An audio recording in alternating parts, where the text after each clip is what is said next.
This is like our 40th episode of our podcast, and this is by far the most informative, clear, concise thing you've ever said. I'm like sitting here in amazement. It's like, what has happened? Did you write that down? Like, it's generally, yeah, the game sucked. Well, was it good? Yeah, it's pretty good. Oh, yes, I agree with oh, man. Oh. I don't know what to say. I agree. I need to quit. I need to quit podcasting, Mike. You take over my spot. I'm going out on top. Welcome to the Board Game Snobs podcast. Critically harsh reviews with a touch of class. What is it? Oh, welcome to Board Game Snobs. Yes. You're doing a terrible job with this, Mike. Where's Enrique when you need him? Yeah, hey. Enrique's intros are so good. So we'll start over by saying, welcome to Board Game Snobs. I'm Mike. His in-row. His T silent. Yeah. How's your T? Testosterone. My testosterone. Is it low? No, my testosterone's out the roof. Is it really? They have to pull it off me. Are you serious? They actually use... Scrape it off. Can you sweat into a glass and let me drink it? They pull testosterone off of me to give the bull sharks. That's how much testosterone I have. I know. Yeah. Must be nice. I don't know. Well, I don't know what this deal with. No, I'm not making fun of all you out there who might be low T sufflers or whatever it is. Sufflers? Sufflers, because that's what you're doing. You're suffering. You are suffler. Go get you an axe. Go buy you some flannel. Some axe or a axe? A axe. Oh, not spray? Not the body spray. I hear that really gets the gals. No, I was about to be very disappointed. Only 17-year-old kids with acne use axe. You get you a axe. Go out and cut down a tree. Feel the testosterone flow, and just go about your business. That's how you get your testosterone up right there. Man. Do manly stuff. And I mean, cutting down stuff is not just manly, but other manly things, such as... You cut me down all the time. That helps. It works. Makes Working me feel on better it. Such for as it. balancing your checkbook or cooking breakfast. I'm currently learning how to make French-style eggs. It's just their type of eggs. It is just they're runnier. Eggs? Eggs Eggs that come from a chicken's butt. Are you hearing what I'm hearing? Eggs. Eggs. Say it again. French style No. eggs. Eggs. You say it like A-E-G-S. Maybe I do. Eggs. That's like a northern thing. Well, maybe I like northern eggs. I do like my egg. Carry them in brown. your bag. No, look. That's how it sounds. Why are you being so verbally abusive to me? The tables have turned. Want to know. My eggs. And I need my tea to get higher, so I'm cutting you down. Oh, let's see. Oh, it works. being manly. You're being Calm manly. down there. I can feel it right now. You just feel like, all right, we're going to talk about one of the most manly games ever, a Game of Thrones, which we played here recently. We played a 5-player Game of Thrones. It was Mike's first Game of Thrones. We had Enrique. He was there. We had DJ. We've never talked about DJ. Yeah, every now and then. DJ's our alternate. He's pretty good. He's on the RPG. He's on the RPG. Oh, yeah, DJ from the RPG. Enrique from real life. And Mike from the podcast.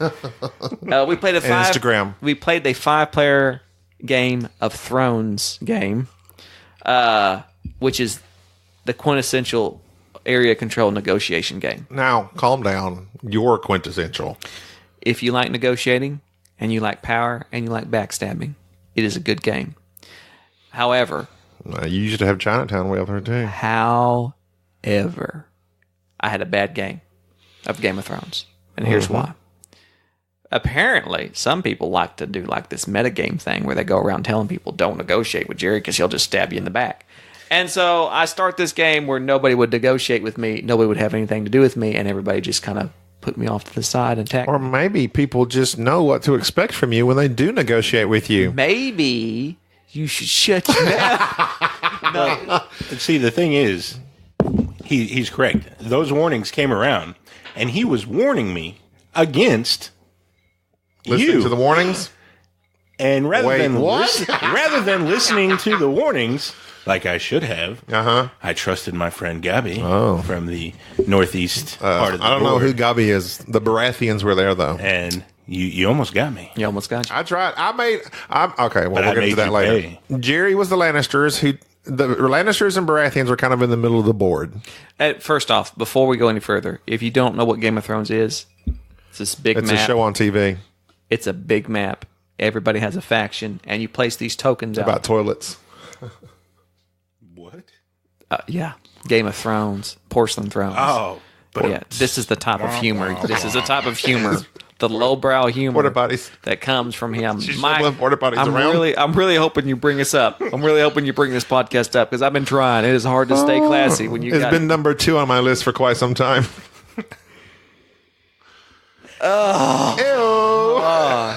So in a Game of Thrones, you throw out this token.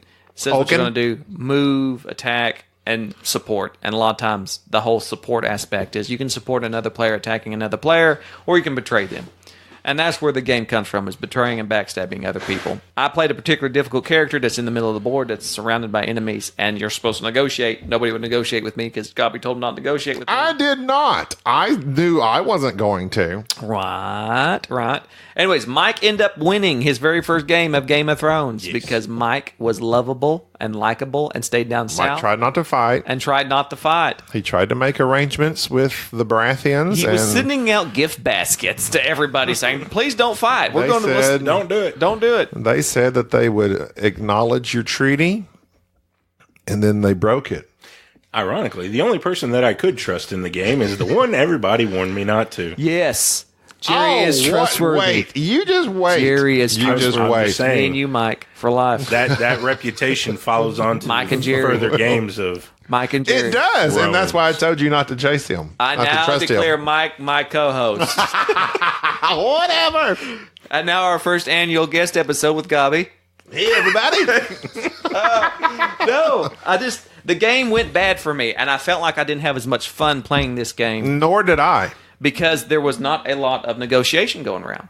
It was just more moving around. And so Game of Thrones has been, last year, if you'll remember, my number 1 game. It's my favorite game. It kind of disappointed me a little bit. I realized that it's situational and that sometimes you're going to flop playing a game that requires the perfect set of people, the right amount of people, the right kind of people, and the right situation. And it made me wonder. So he's saying you're not the perfect set of people. No, Mike. It made me question whether or not this is a good game.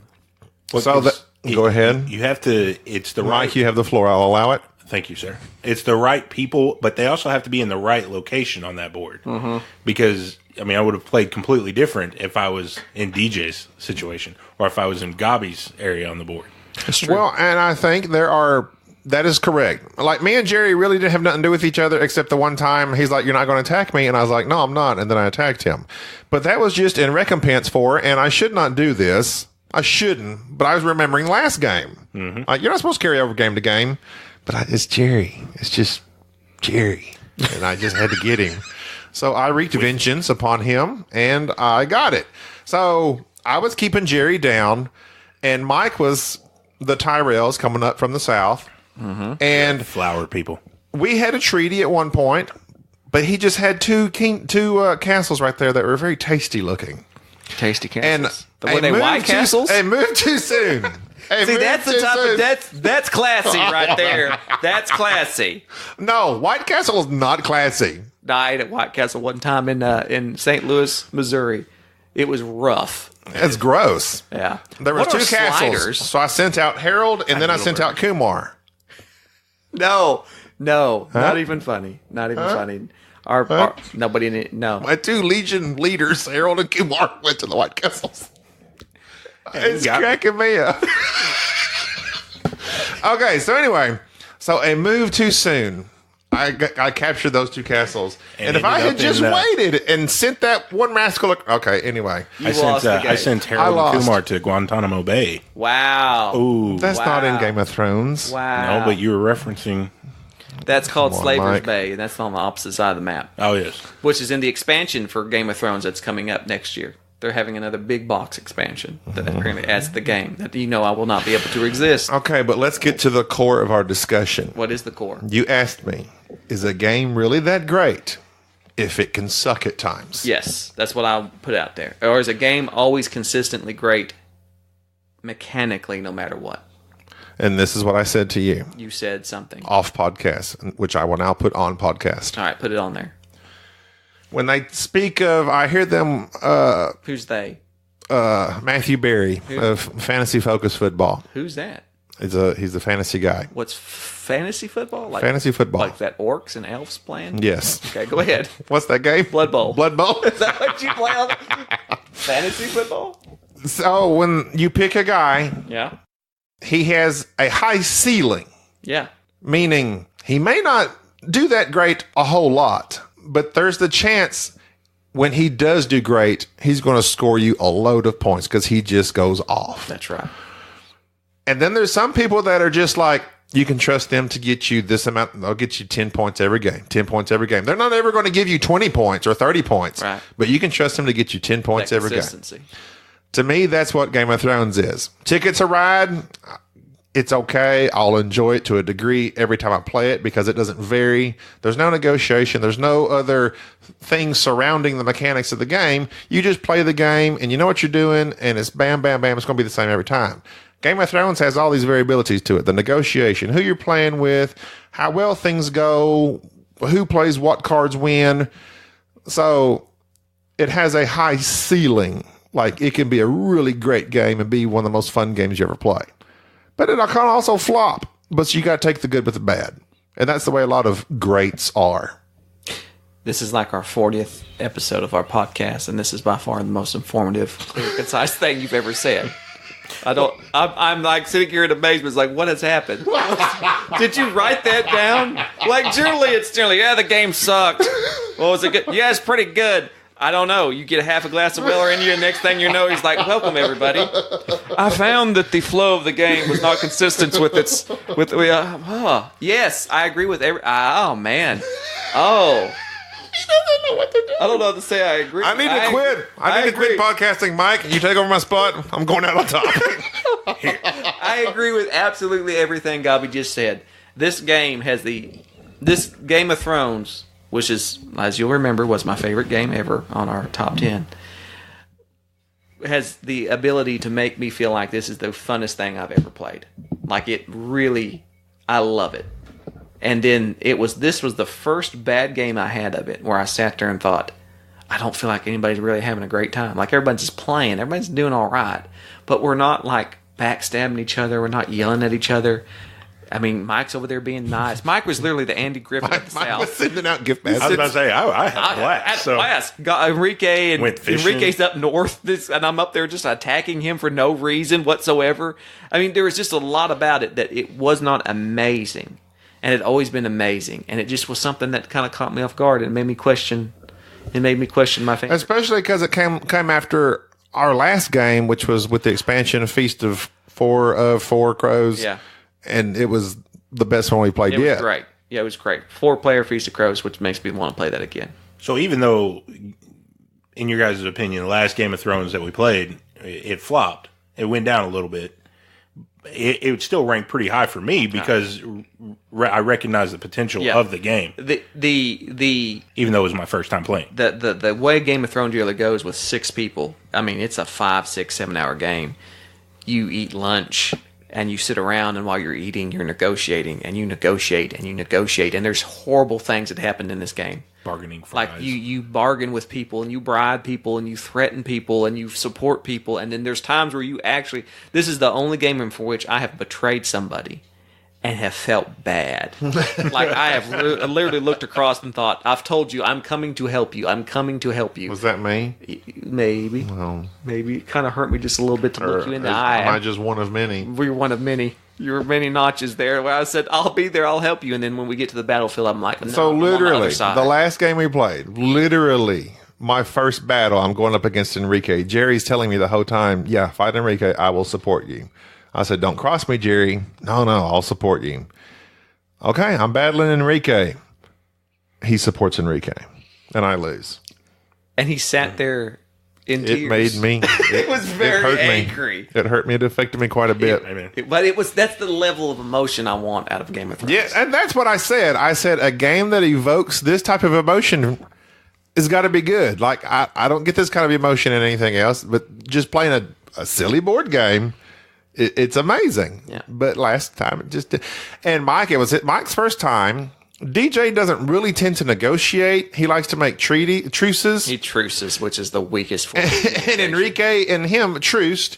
And Enrique, he's Enrique. Yeah. Wild card. Wild card.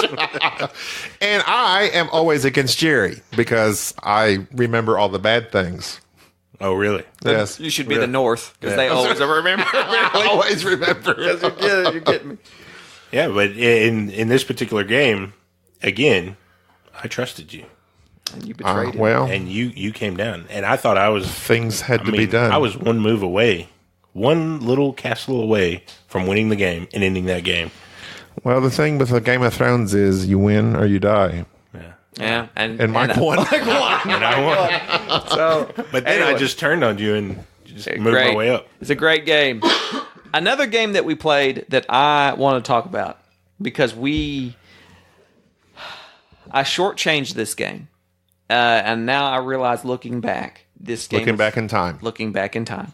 I'm actually going back in time to look at this game and realize two things. One, I owe a lot to this game, and two, I really enjoy it. Like, it is probably... It might be in the top 10 for me. Monopoly. Anachrony. Well, they both end in Y. Anachrony, Gabi bought because he heard a lot of good things about it. And, of course, if it has any type of expansion or bling or miniatures, he will buy those. He bought the miniatures, and I looked at them and said, you know what would be nice if somebody would paint these? And one day I realized, I think I'm going to paint those. I got on Amazon, I ordered some paint, I ordered some brushes. I got online and watched about 4 hours worth of YouTube videos of how to paint.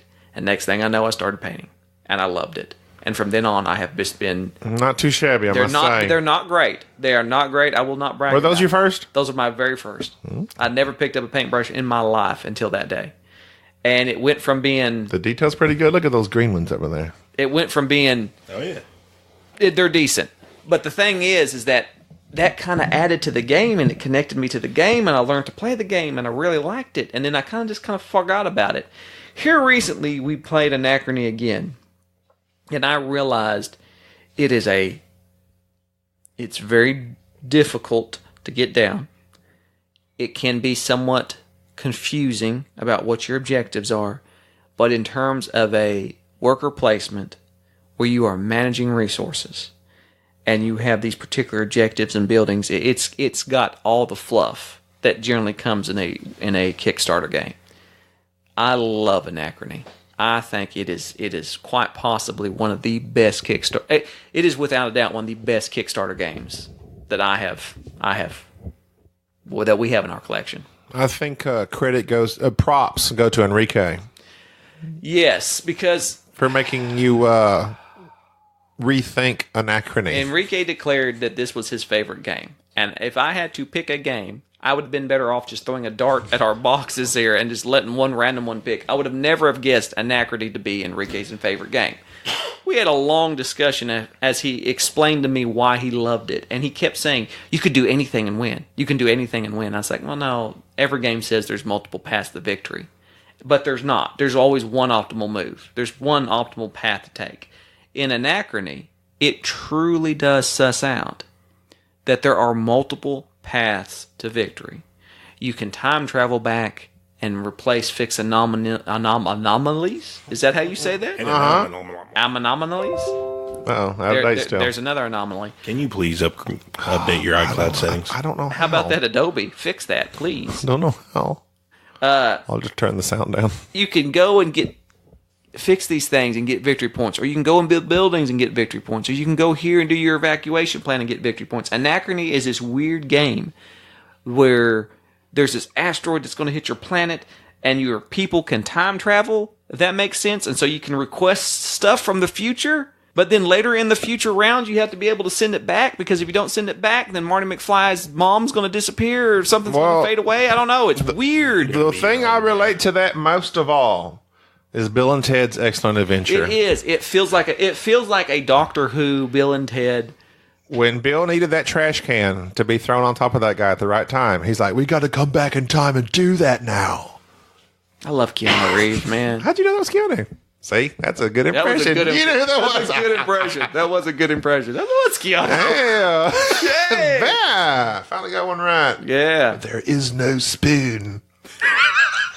See, right phrase. What? Wrong accent. Whatever. That's still how he talked. No. Yeah. You're telling me the Bill and Ted Keanu Reeves is the same as the Matrix Keanu Reeves? He is one and the same. Yeah. He does a weird accent. He time traveled and then bent a spoon.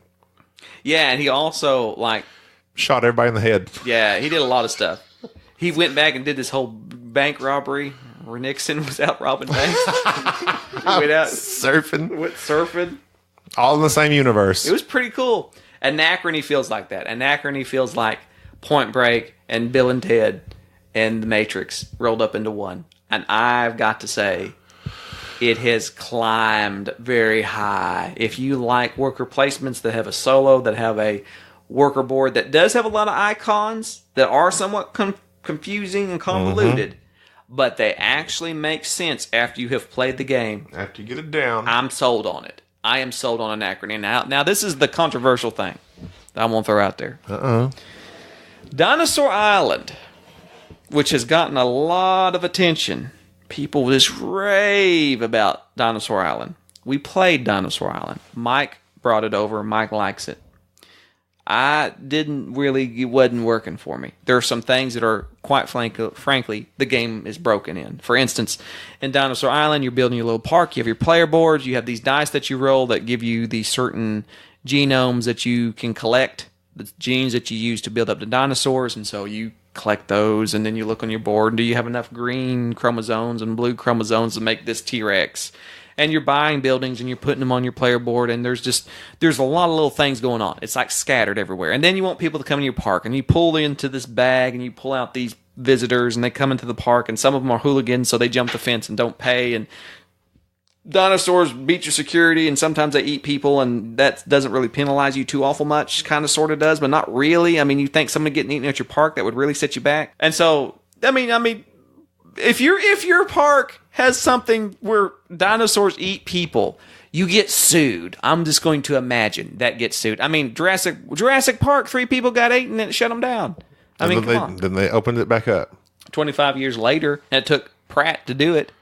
No, but first they brought over that one and put him in New York. Took Chris Pratt. No, that was San Diego. Took Chris Pratt. Yeah, it took Chris Pratt to open it up. If it takes Chris Pratt to get your park a shot in the arm, something's going on. Yeah. Anyways, I compared Anachrony and Dinosaur Island together, mainly because they both do the same thing in a lot of ways.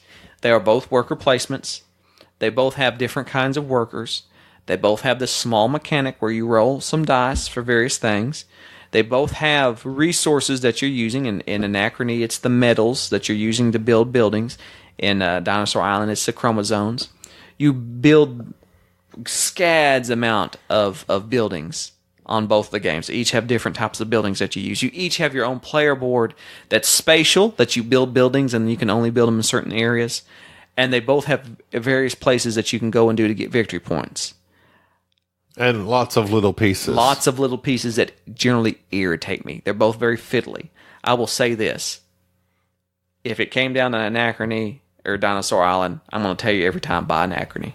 Oh, yeah. I love Anachrony. Dinosaur Island felt like a game that it felt confused. It's like it didn't quite fit. The theme didn't come through as strong, and there was too many little things. And I'm not saying it's a bad game. I'm just saying that Anachrony, who is the designer of Anachrony, by the way? David Turksey and... I like how you just rambled that off. It's just like you just knew. How did you know that guy's name? Victor Peter and Richard Amon. Okay.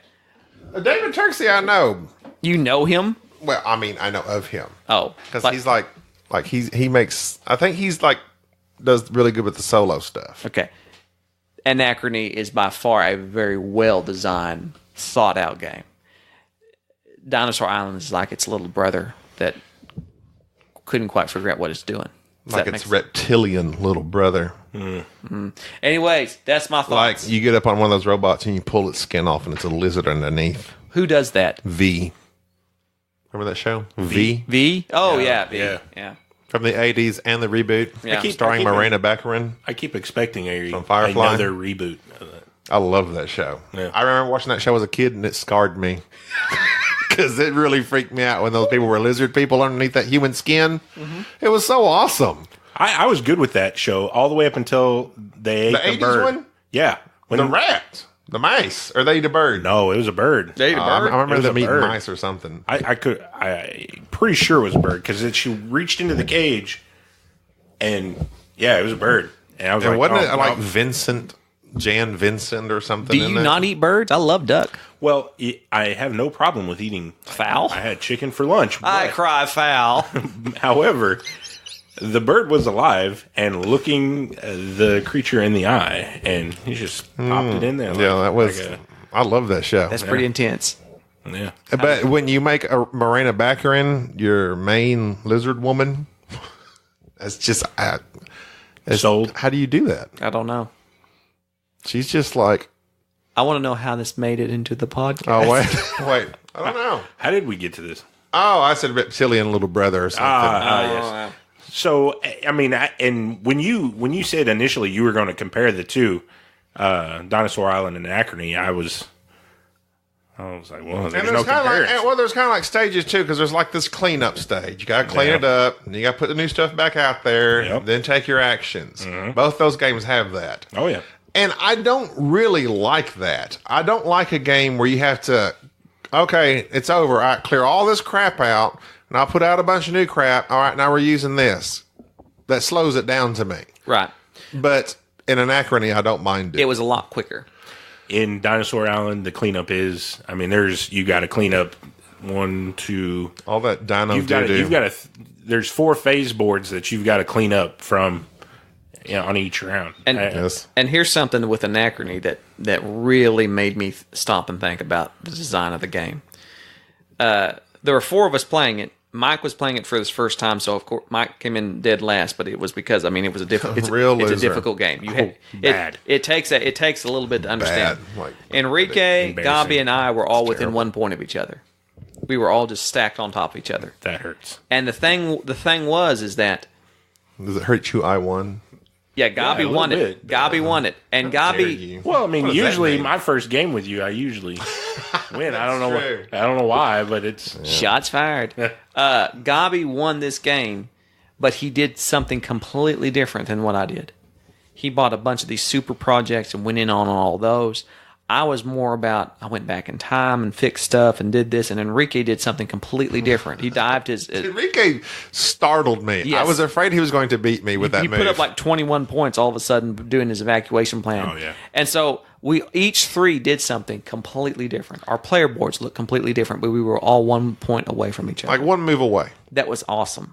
Except and I think that's a sign of a game that if you know what you're doing, you have the info on it, and you play it right. Gabi, please don't be stop tickling. stop tickling the guests. go. That just is a sign of a good game. This game tickles me.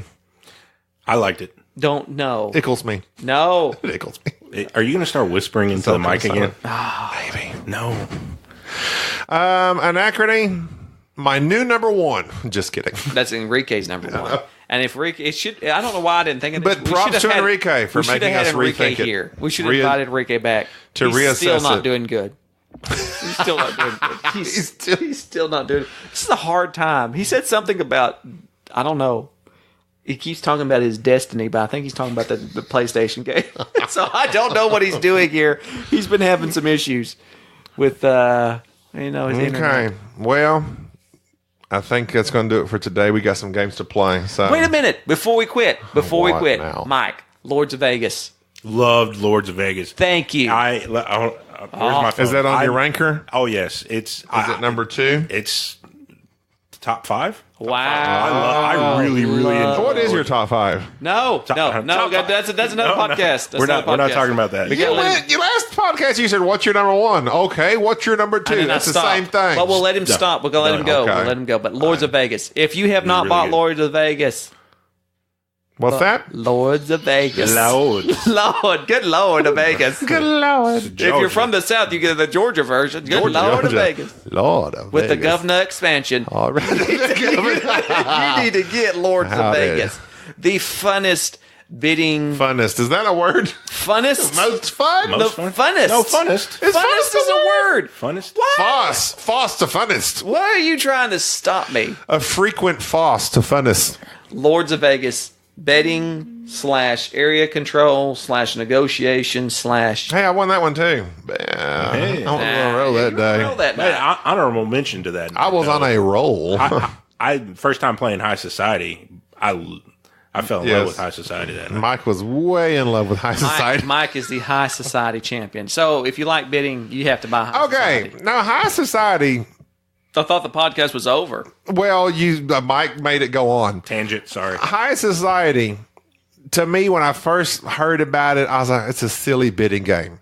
But you can literally calculate that game out. It's tight. You can think about what other people have used and burned and how much money you have total and subtract it and go with what they're going. And okay, they bid $30,000 on this card last time. So that makes this card about that same amount. To me, it reminds me of modern art. Yeah. I love it's same designer, Reiner Knight. Because you don't know where to start bidding. You just have to throw something out there. And based on that bid, it kind of bases all the other bids on that. It adds value to. It's a silly card game. It's super simple, but it is incredible. Modern Art and Dr. Knizia are the best bidding games I've ever played. Modern Art's still my favorite, but High Society for a quick game, High Society for a little more involved one, Modern Art. Yep. Done and done. I'm looking forward to the Estates. It's supposed to be the meanest bidding game out there. Meanest. The meanest. Aggressive? And like everybody. Do not growl. Do like not a T-Rex. No. I've read a little bit about it. Yeah, it's we're supposed to looking be good. like, or according to the Aztecs, just a Rex. We're done. We're done with the silent T thing. That ends this episode. We are done with the silent T. No more. No more tea. No more. Sop. Actually, stop it right now. So that's it. I'm done. I want to play a game. Until next time. We thank you, Mike, for being here. Nothing. This is Jerry. This is. Hey, I thought he went. You should be first. Oh, Jerry, I take that back. I'm All right, go, Mike. Jerry. This is Mike. This is Jerry. This is Gabby. And good day. Bye. Thank you for listening to the Board Game Snobs. Stay classy.